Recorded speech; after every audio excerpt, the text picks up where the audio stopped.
this is my front pant, cut out a pair. I'm opening this up, and this is a beautiful fabric because we can see the right side and the wrong side. So if you're doing this in a fabric where you don't have a right and a wrong side, I highly recommend to use masking tape and putting a strip of masking tape on the wrong side, and then you can never mix it up. So what we're going to do, have the right side facing up, and then I take my pocket facing, which has the same sort of angle cut. You can see that here. I'm taking my pins out, and then I'm placing right side onto right side, lining this up. This is 6 millimeters seam allowance. 6 millimeters is 1/4 inch. So this is very important on your domestic machines if you're using a domestic, because most domestics have centimeters, so you need to work out where 6 millimeters are. And I'm pinning both sides on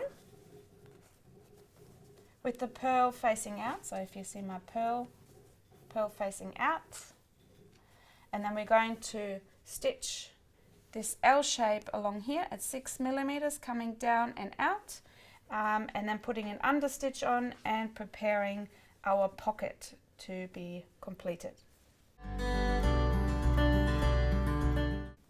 We're now going to stitch along here in the opening of the pocket. So that's the side opening, the slanted side pocket.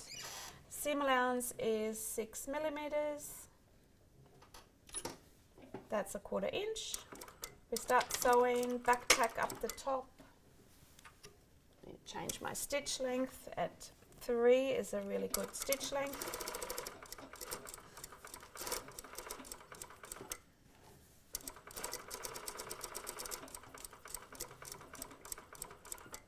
Past the L shape and pivot this pattern, this piece here, meaning that needle stays in, lift the foot, and then you're stitching out here at 6 millimeter.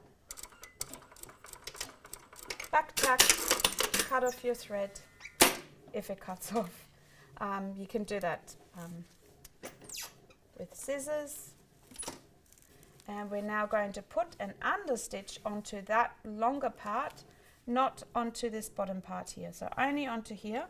An understitch is to keep the seam allowance of this side here onto the pocket facing.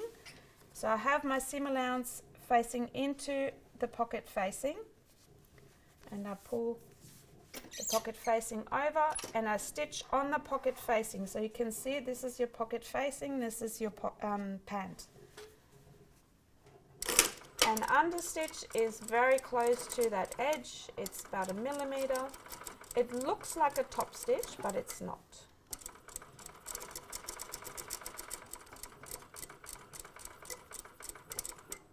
Coming to the corner, back tack, and I've got the understitch now. We'll have to clip into the corner in a second, and then we're going to press this piece, and I'll show you what it looks like when it's done. So we've understitched this pocket bag, and we have to turn this, so that's the wrong side, and I'm clipping into my L shape. You can push the pocket bag out of the way and clip into exactly into the corner. Just have to, this one is a bit stitched too far. So my back tack went over. So it's right into the corner. The closer you get into the corner, the better it is. The better you can turn this corner later, and I'll show you why, what happened there. So once you do that, you can actually turn this like a proper L shape. As you can see, it's like an L shape here. And we're going to press along the stay stitch.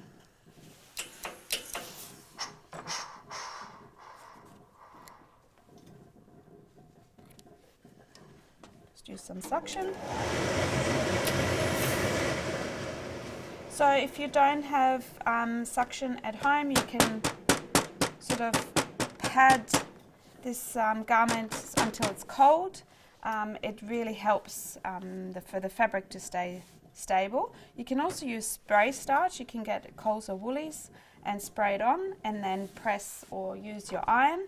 It makes the garment a little bit crisper and helps you with the pressing.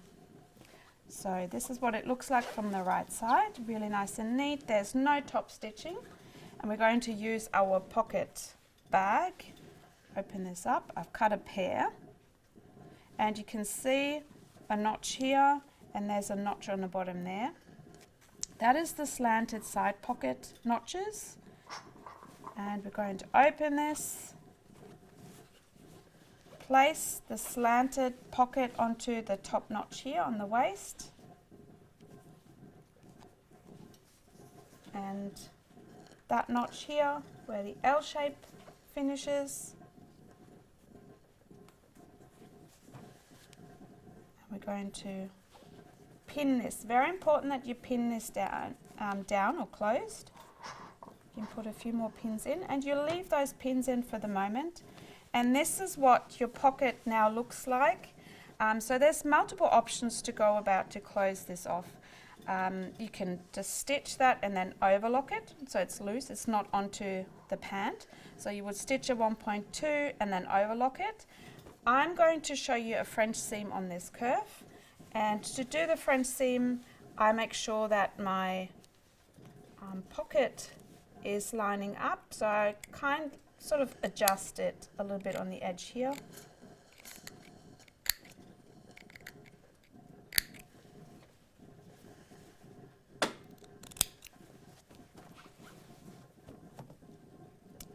And a little bit here.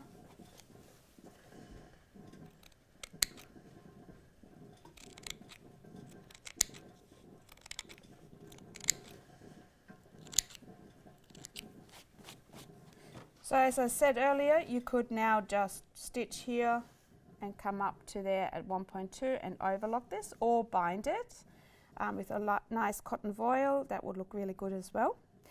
Or the other option is to French seam this, and that's what I'm going to show you right now. So let's go back to the sewing machine and I'll show you how to close off this pocket bag. So what I've done, I've put a little pin in to the curve on the bottom here, and one on the other side as well, just so it's kind of like a notch to help me, but I haven't put a notch in, I just put a pin in. And I'm taking out all the other pins, same as here at the front.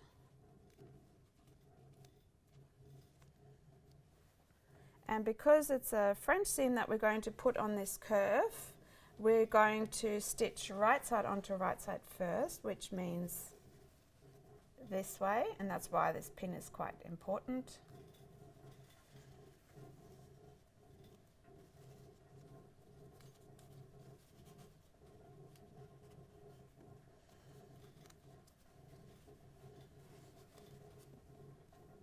Follow the curve, and because it was lining up, this time it needs to line up as well.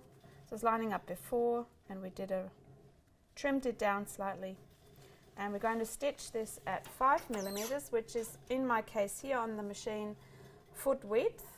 On your domestic, obviously not. Your foot is wider on your domestic, so you're going to stitch at 5 millimeters.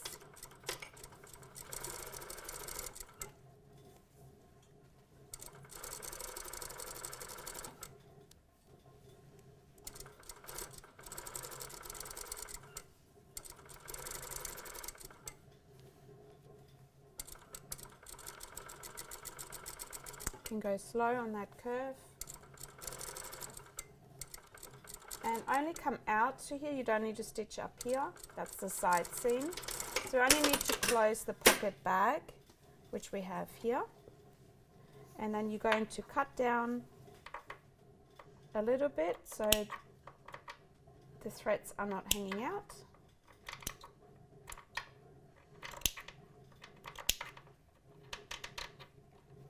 So remember, it's about 1 to 2 millimeters all the way around, and then we're going to press the seam and then go back to finish stitching this off. So I've stitched the pocket bag at 5mm and cut the edge down slightly. And now we're going to turn this the other way, and we're going to press the seam along the edge. So it's probably best if you have this out of the way, the pant I mean. And we're going to press along here. And really make sure that the edge on the seam sits right on the edge with no pleats and tucks.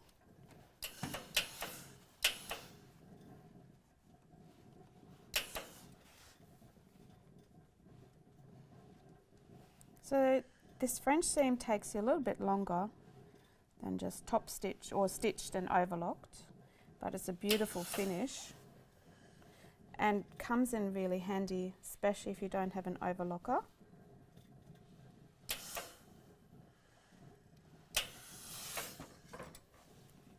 So this is what the pocket will look like. We're not quite finished yet. We still have to do our French seam stitch along here at 6mm, but you can already see how that's coming together. Okay, let's go and stitch that. We're going to stitch and close off this first seam that we did before earlier, this one, the French seam. We're going to stitch it at 6mm. And you can put some pins in as well, it helps so it doesn't move.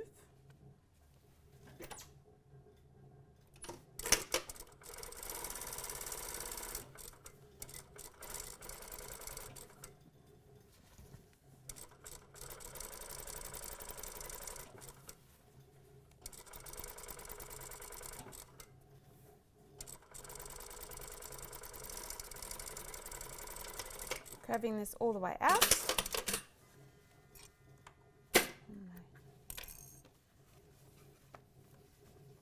So this is what the French seamed pocket bag will look like. It's really nice and neat. There's not much around.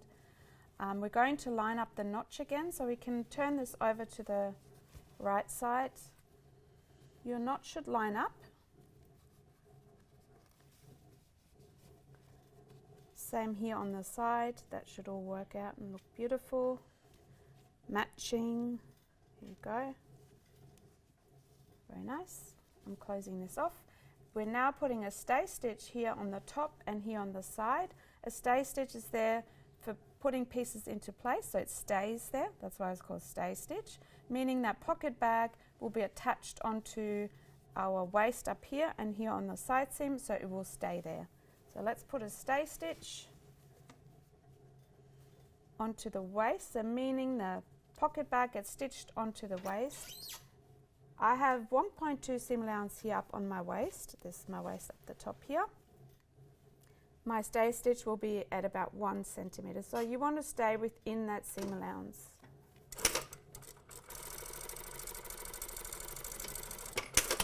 Back tack, just keeps it in place.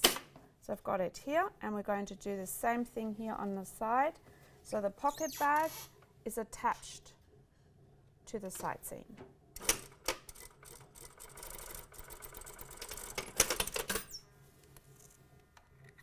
So I've got it here and up here, and that's what it looks like from the inside. Stay stitch that pocket bag down here and up here. Pocket bag, not bag. And basically you can take this off now. And you can put your hand into your pocket. You have a beautiful slanted side pocket. So these are our two side pockets, or slanted side pockets, on the pant that we put in. One on this leg and one on the other side of the leg. So you can see you have a pair, so they're mirroring each other. So the pockets are here on the side. And now we're going to move on to the back of the pant.